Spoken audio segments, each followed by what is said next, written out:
Hello everyone, welcome to my channel Media by Divya. This is Divya Ladha, a final year MBBS student from College of Medicine and Sagar Datta Hospital, which is a government hospital, and I actually got admission in this college after fifth attempt. आज हम लोग बात करेंगे basically सिर्फ 5 दिन बाकी है NEET में। नीट है हमारा 3 तारीख को, 3 मई को। बहुत सारे बच्चे मेरे पास मैसेज बेसिकली कर रहे हैं कि लाइक हमें बहुत सारे इश्यूज एंड ऑल फेस करने पड़ रहे हैं। लास्ट मोमेंट रिवीजन कैसे करना चाहिए, टिप्स एंड ऑल क्या है। देखिए, मेरे हिसाब से एग्ज़ाम को क्रैक करने के लिए कोई एक पर्टिकुलर वो कोड एंड ऑल वैसा करके नहीं है कि ये हम करेंगे तो एग्ज़ाम क्रैक हो जाएगा। It is actually a game of consistency. और सबसे पहले हम लोग बात करना चाहते हैं कि मटेरियल्स, क्या क्या मटेरियल्स चाहिए। देखिए, लास्ट 5 डेज में अगर मटेरियल्स का बात करूं तो आप सिर्फ एनसीईआरटी रिवाइज करो। वो चाहे फिजिक्स का हो, चाहे केमिस्ट्री का हो, चाहे बायोलॉजी का हो। NCERT is the mother book in case of biology. उसके एक एक लाइन, एक एक डायग्राम, एक एक डिटेल्स पूरा एकदम अच्छे से गो थ्रू करो, जिससे क्योंकि उसी से ही लाइन एक्चुअली उठा करके एग्जाम में क्वेश्चंस आते हैं। एग्जैक्टली उसी से ही। मतलब अगर 180 क्वेश्चंस है तो आप गारंटी ले लो 160 क्वेश्चंस जो होगा एनसीईआरटी का डायरेक्ट लाइन, डायरेक्ट डायग्राम, उससे रिलेटेड क्वेश्चंस रहेगा। चाहे मैच द फॉलोइंग हो, चाहे जो भी अलग अलग वैसा करके हो। और and that is very scoring. और किसी और मटेरियल्स एंड ऑल पे अभी मत करो क्योंकि लास्ट 5 डेज है। तो मेरे हिसाब से the best thing is go for NCERT इसके लिए। तो मटेरियल्स का हो गया। अब दूसरा प्रॉब्लम जो मेरे से सब पूछ रहे हैं कि हम पहले बहुत अच्छा पढ़ रहे थे, हमारा अच्छा स्कोर आ रहा था, बट अब हमारा स्कोर नहीं आ रहा है। आपका स्कोर का नहीं आने का बहुत सारे रीजंस हो सकते हैं। या तो आपका इनकरेक्ट बहुत ज़्यादा बढ़ रहा है, या फिर आपको चीज़ें याद नहीं रह पा रही जो फैक्चुअल चीज़ें होता है, या तीसरा हो सकता है कि क्लिनिकल कॉन्सेप्चुअल चीज़ें जो हम लोग पढ़ते हैं और उसका एक एप्लीकेशन होता है, एप्लीकेशन पार्ट होता है, वो चीज़ में प्रॉब्लम हो रहा है। तो उसके कारण में मे भी दिक्कत हो सकता है, उसके कारण में रॉन्ग हो जा रहा है। और मैं बात करना चाहूँगी एनजाइटी इश्यूज़ के लिए आप अपने आप को थोड़ा सा काम रखो, अपने आप पे भरोसा करो। देखो, मैं एक टी शर्ट पहन करके रखी हूँ, बिलीव इन योर सेल्फ। आप अगर अपने आप पे भरोसा नहीं करोगे तो आपका फैमिली, आपके फ्रेंड्स या जो भी है, आपके जो वेल विशर्स है, वो कैसे आप पे भरोसा करेंगे। वो तो आप ही के थ्रू। अगर आप लास्ट मोमेंट में आकर के अपना कॉन्फिडेंस एंड ऑल लूज करोगे तो फिर ऐसे तो गेम आप हार जाओगे। गेम हारना नहीं है, गेम को जीत के आना है कार। तो आई गेस उसके लिए बेटर रहेगा कि आप एकदम कॉन्फिडेंट रहो। आप अपने आप पे फेथ रख के रखो कि आपने जितना मेहनत किया है, जितने एफर्ट्स डाले हैं, जितने एमसीक्यू सॉल्व किए हैं, दैट वाज सफिशिएंट। उसी को ही आप याद करोगे तो उसमें से ही क्वेश्चंस आएंगे। तो उस चीज़ के लिए आप मत करना। अच्छा, importance of belief system. Importance of belief system के बारे में मैं बस बोलना चाहूँगी कि आप खुद पे बिलीव नहीं करोगे तो कोई आप पे बिलीव नहीं करेगा। और बात रहा फैमिली प्रेशर एंड ऑल को कैसे हैंडल करे, तो फैमिली आपका बेसिकली भला ही चाहती है। बहुत बार ऐसा होता है कि कोई बच्चा अगर कर रहा है कोई एग्ज़ाम का तैयारी बट वो नहीं कर पा रहा है, तो फैमिली को दिख जा रहा है कि, और कोई भी फैमिली नहीं चाहती है कि उसका बच्चा बेसिकली स्ट्रगल करे। तो वो आपका बेस्ट के लिए ही कर रहे हैं कि अगर तुमसे नहीं हो रहा है तो छोड़ दो। वो अलग बात है, आपका एम एंड ऑल नहीं समझ रहे कि आपको बेसिकली नीट ही निकालना है, या आपका ड्रीम इज़ बेसिकली डॉक्टर बनना या फिर डेंटल करने का है। तो वो आपका बात नहीं समझ रहे हैं, बट आप उनके इंटेंशंस पर डाउट मत करो। वो आपका बेस्ट चाहते हैं, आपको इतना सफ़र करते हुए नहीं देखना चाह रहे हैं। इसके लिए ही वो आपको बार बार मोटिवेट करते हैं, या फिर बोलते हैं कि अगर तुमसे नहीं हो रहा तो छोड़ दो, दूसरा चीज़ कर लो। वो आपको सिर्फ ऑप्शंस दे रहे हैं कि this is not the last. आपके पास और भी चीज़ है। अगर ये फील्ड आपको सूटेबल नहीं हो रहा है तो आपके पास और भी चीज़ें हैं जो आप लाइफ में कर सकते हो। And this is actually not the end, although it could be the end of your dream. तो आप डेफिनेटली अपना ड्रीम तो नहीं छोड़ना चाहते, तो आप अच्छे से तैयारी करो। आई एम डेफिनेटली श्योर आप कर लोगे। अच्छा, और क्वेश्चंस मेरे पास आए थे कि मल्टीपल अटेम्प्ट्स को टैकल कैसे करें। मल्टीपल अटेम्प्ट्स में क्या होता है कि हम बार बार अटेम्प्ट्स एंड ऑल देते हैं, उसमें किसी में हमारा 300 समथिंग आ गया, किसी में 400 आ गया, धीरे धीरे करके हर साल अटेम्प्ट देते देते ये होता है। मल्टीपल अटेम्प्ट्स में सबसे ज़्यादा प्रॉब्लम क्या होता है ना, जैसे मैंने इस बार एग्ज़ाम दिया, इस बार मेरा नहीं निकला, अब मेरा एग्ज़ाम होगा 1 साल बाद, तो मेरे माथे में ये चीज़ बार बार घूमते जाएगा कि अभी तो बहुत टाइम है, बहुत टाइम है, बहुत टाइम है। देर इज़ इनफ टाइम, 1 साल है, अब 1 साल में तो फुल मेहनत कर लेंगे। बट वो टाइम कहाँ चला जाता है ना आपको पता चलेगा, ना किसी को पता नहीं चलेगा। That becomes very difficult. और ये पाइल अप होते होते आपका लास्ट में एग्ज़ाम आ जाता है, एंड फिर आपको लगता है कि यार मैंने तो ड्रॉप लिया था, बट एग्ज़ाम वैसा करके मैं इतना अच्छे से पढ़ नहीं पाई, तो ये तो आपका जो मल्टीपल अटेम्प्ट्स है वो अल्टीमेटली वेस्ट में चला जाएगा। इसके लिए मेरे को मालूम है कि आप लोग, किसी का 3rd अटेम्प्ट है, किसी का 4th अटेम्प्ट है, I can understand and I am definitely with all of you कि डिसहार्टेंड नहीं होना है। लास्ट तक इतना साल तक लड़े हैं आप लोग, अब लास्ट में आकर के हार नहीं मानना है। अगर आप हार अभी मान जाओगे तो आप उस वाले अटेम्प्ट के साथ जस्टिस नहीं कर पाओगे, इतने सारे गैप के साथ जस्टिस नहीं कर पाओगे। आई एम डेफिनेटली श्योर आप अपने ड्रीम तक पहुंचना चाहते हो। And next question is basically years of investing. हाँ, अगर आपको ऐसा लग रहा है आपने मल्टीपल अटेम्प्ट्स लिए हैं, बहुत टाइम वेस्ट एंड ऑल हो गया है, बहुत ये हो गया है, आप इस बारे में मत सोचो। आपने वेस्ट नहीं किया इतना साल, आपने इन्वेस्ट किया है। It's not about the wasting of the years, it's about investing of the year. आपने जो गलतियां पहले की है उससे आप डेफिनेटली सीख रहे होगे, और वो गलती आगे रिपीट नहीं होगा, तो अल्टीमेटली आपके स्कोर्स इंक्रीज होगा। बात रहा इस बार के पेपर का, तो इस बार का पेपर का कुछ आइडिया नहीं है डिफ़िकल्टी लेवल कैसा रहेगा कैसा नहीं रहेगा। एक्सपेक्टेड है मॉडरेट ही होना चाहिए, ताकि मैक्सिमम लोग अच्छे से अटेम्प्ट्स एंड ऑल कर पाए और अच्छा स्कोर्स एंड ऑल कर पाए, तो इसी के लिए। और हाँ, एक चीज़ इम्पॉर्टेंट मैं बोलना चाहूँगी, स्ट्रेस एंजाइटी को दूर करने के लिए आप अपना स्लीप वेक साइकिल को अफेक्ट मत होने देना लास्ट में। आप timely so, that is very important. अगर आपका माथा काम नहीं रहेगा ना, तो आप एग्ज़ाम में अच्छा नहीं परफॉर्म कर पाओगे। सो लास्ट डे में आप लोग ज़्यादा पढ़ाई मत करना। ज़्यादा पढ़ाई इन द सेंस, जो आपको रिविजन एंड ऑल करना है वो आप कर लेना, उसमें कोई प्रॉब्लम नहीं है। बट एक होता है ना, मतलब फियर आता है कि अरे यार मेरा ये पोर्शन मेरे को याद नहीं हो रहा, ये नहीं हो रहा। ऐसा होगा, याद नहीं आएगा, हमारे साथ भी होता था, नहीं याद आता था। बट फिर जैसे सब चीज़ बंद करके रख दो, आप उस बारे में सोचो, उस टॉपिक, पहले उस सब्जेक्ट के बारे में सोचो।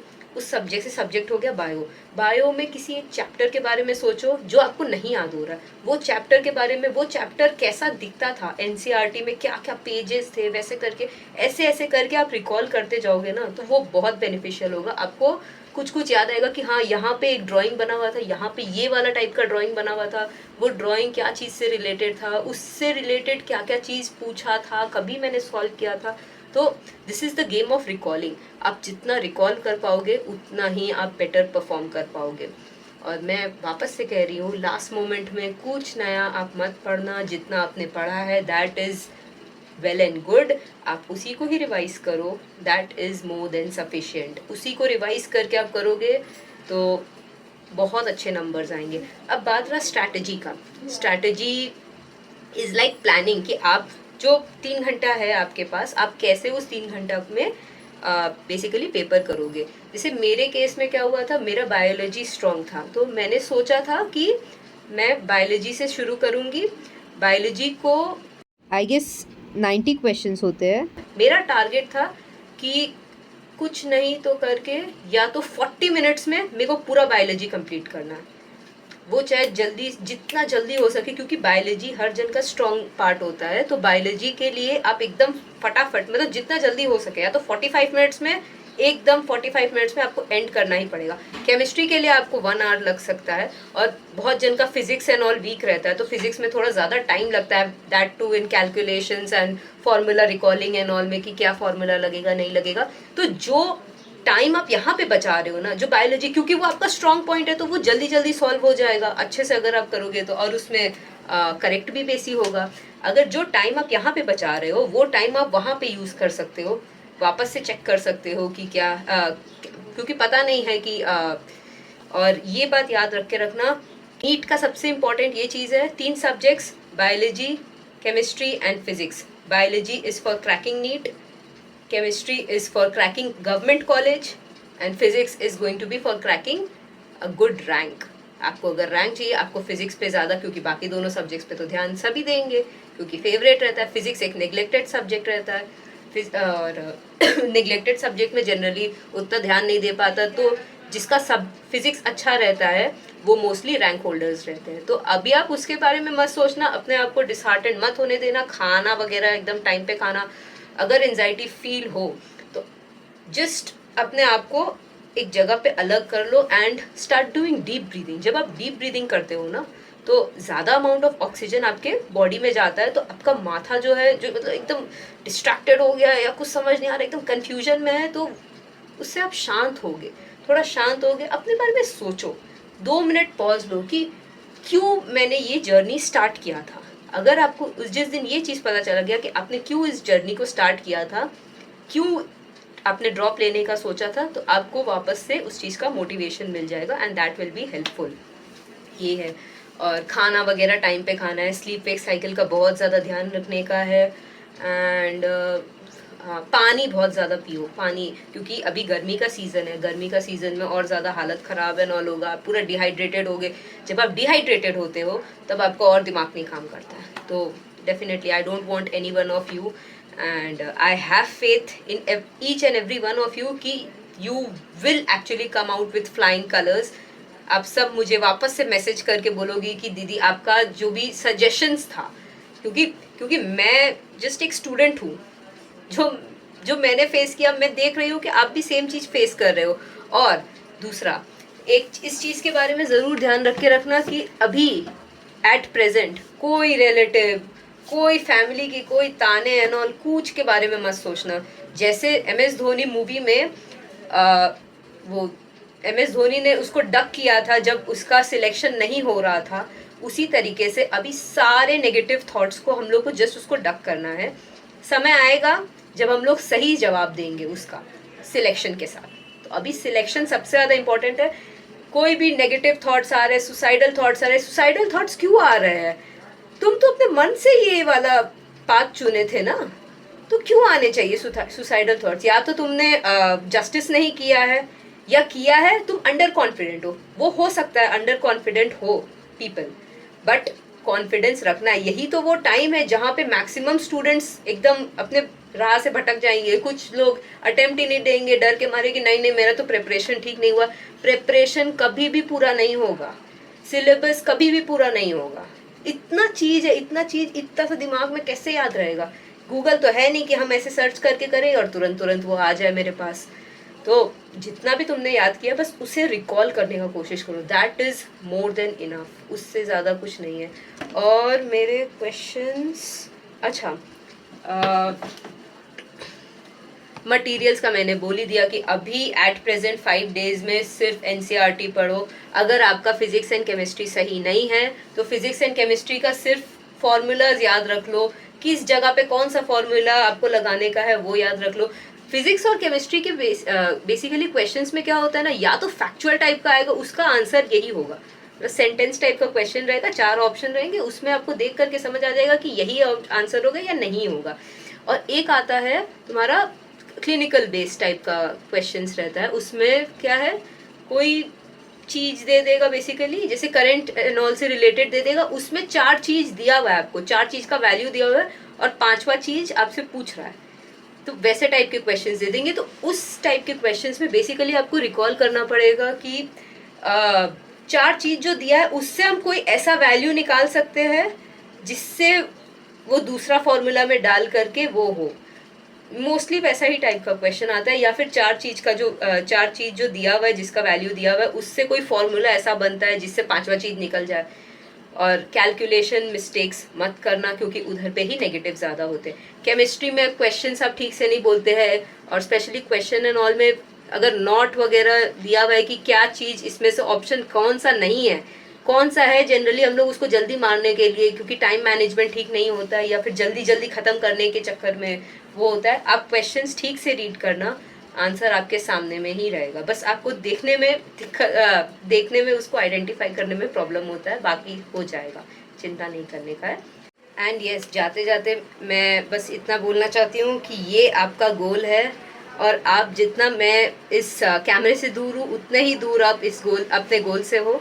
तो लास्ट मोमेंट में अच्छे से हार्ड वर्क करिए, आपका डेफिनेटली हो जाएगा, सब अच्छा मार्क्स आएगा। कुछ भी नेगेटिव थॉट के बारे में मत सोचो, सिर्फ लास्ट मोमेंट में कुछ गड़बड़ी नहीं होगा, आप चिंता मत करिए, सब अच्छा होगा।